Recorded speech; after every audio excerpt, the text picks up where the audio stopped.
Hello दोस्तों, welcome to my YouTube channel DK brothers. आज का वीडियो का टॉपिक है ETF versus mutual fund. So बहुत सारे लोगों को कंफ्यूजन रहता है कि ईटीएफ और म्यूचुअल फंड में क्या क्या डिफरेंस है, तो उसके रिगार्डिंग मैंने वीडियो बनाया हुआ है। अगर आप मेरी चैनल पर नए हैं तो मेरी चैनल डीके ब्रदर्स को सब्सक्राइब कीजिए। ऐसे इंफॉर्मेटिव वीडियो मेरी चैनल पर आपको मिलते रहेंगे। सो सबसे पहला क्वेश्चन है, व्हाट इज म्यूचुअल फंड्स। सो बहुत सारे लोग जानते हैं कि म्यूचुअल फंड जो है वो एक स्कीम है जिसमें एक पोर्टफोलियो डिसाइड किया जाता है और बास्केट ऑफ स्टॉक्स या डेबिट सिक्योरिटीज सिलेक्ट करते हैं। उसके बेस पे टीम रिसर्च करके हम जिस पर्टिकुलर म्यूचुअल फंड को सिलेक्ट करते हैं वो म्यूचुअल फंड्स कोई ना कोई स्टॉक्स में या कोई ना कोई डेब्ट्स में इन्वेस्ट कर दिए। सो हम जब भी म्यूचुअल फंड्स परचेज करते हैं तो म्यूचुअल फंड्स का जो है final net asset value NAV decide होता है at the end of day, और एनएवी के बेस पे हमारी जो प्राइस है उसके हिसाब से हमको नंबर ऑफ यूनिट्स मिलते हैं। इसका डिटेल में वीडियो मैंने लिंक डिस्क्रिप्शन में दिया है, वहां से रिफर कर सकते हो।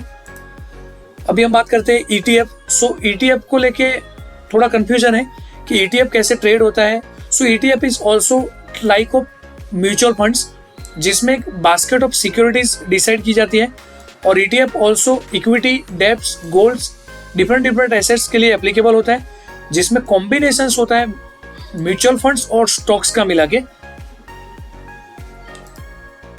ईटीएफ जो है वो इंडेक्स के टाइप मींस स्टॉक्स इंडेक्स के टाइप्स ट्रेड होता है, और इसमें डिफरेंट इंडेक्स का बेंचमार्क्स डिसाइड किया जाता है और उसके बेस पे इसमें एनएवी वैल्यू का परफॉर्मेंस दिखाई दे जाता है, और ये कंटिन्यूअसली फ्लक्चुएट होता जाता है। जैसे डे एंड में ईटीएफ जैसे स्टॉक्स अप एंड डाउन करता है, वैसे ईटीएफ वैल्यू की अप एंड डाउन होती है। लाइक म्यूचुअल फंड में वो एनएवी का जो वैल्यू है वो डे एंड पे डिसाइड होता है। अगर मैं ईटीएफ की आपको बात करूं तो लाइक कोई स्टॉक्स है जिसमें 50 स्टॉक्स का वैल्यू बनाया हुआ है। सो अगर किसी ईटीएफ में 1/1000 बेंचमार्क डिसाइड किया है और वो इंडेक्स की वैल्यू 1256 है, सो यहाँ पे मैं 1/15 करूंगा तो मेरी जो वैल्यू आएगी वो 12.56 आएगी। उसके बेस पे मेरे को प्रॉफिट या लॉस डिसाइड होता है। सो ईटीएफ को डिटेल में समझने के लिए मैंने एक डिफरेंट वीडियो बनाया हुआ है, लिंक डिस्क्रिप्शन से आप रेफर करके वहां से समझ सकते हो। अभी हम कंपैरिजंस की बात करते हैं कि क्या क्या सिमिलरिटीज है दोनों के बीच में। So both pools money from the multiple investors. So ETF और म्यूचुअल फंड दोनों में पुल्ड टुगेदर मल्टीपल सिक्योरिटीज जिसमें इक्विटीज, डेब्ट और कमोडिटीज आते हैं, और प्रोफेशनल एक्सपर्ट उसको मैनेज करते हैं। दोनों का डाइवर्सिफिकेशन है। सो ऑलवेज किसी भी पर्टिकुलर इंडिविजुअल स्टॉक्स में इन्वेस्ट करें, इससे बेहतर है हम डिफरेंट पोर्टफोलियो में इन्वेस्ट करें।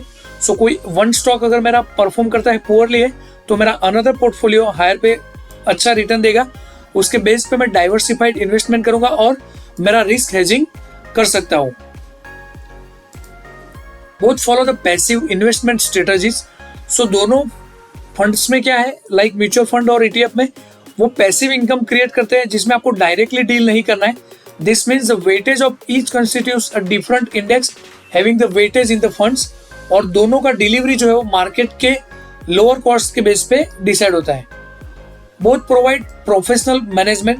सो आप जानते हो कि हम डायरेक्टली जैसे स्टॉक्स परचेज करते हैं वैसा इसमें नहीं होता है, एक एक्सपर्ट के थ्रू मैनेज किया जाता है और एक्सपर्ट डिसाइड करके उसको परचेज करते हैं। सो कहीं ना कहीं वो एक पॉजिटिवली स्टॉक्स आइडेंटिफाई करके उसमें इन्वेस्ट करते हैं।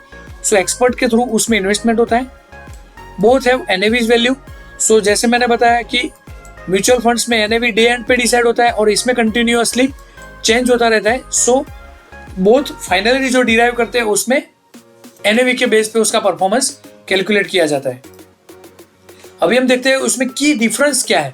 जैसे ईटीएफ है वो actively bought on sold on the stock exchange. So हम दिन में कहीं पे भी जब मार्केट वर्क कर रहा है सो बाय एंड सेल कर सकते हैं। म्यूचुअल फंड्स में ऐसा नहीं है, आप इंटरमीडिएट्स के थ्रू उसको बाय एंड सेल कर सकते हो। ETF unit can be purchased and sold anytime during the market hours. So इसमें ऐसा नहीं है। एप्लीकेबल एनएवी जो डे एंड पे डिसाइड होता है, आप दिन में कहीं पे भी सेल या बाय करते हो उसकी जो एनएवी वैल्यू डे एंड पे डिसाइड होती है उसके बाद ही आपको उसका प्लस और माइनस दिखाई देगा। ETFs are typically passive manage.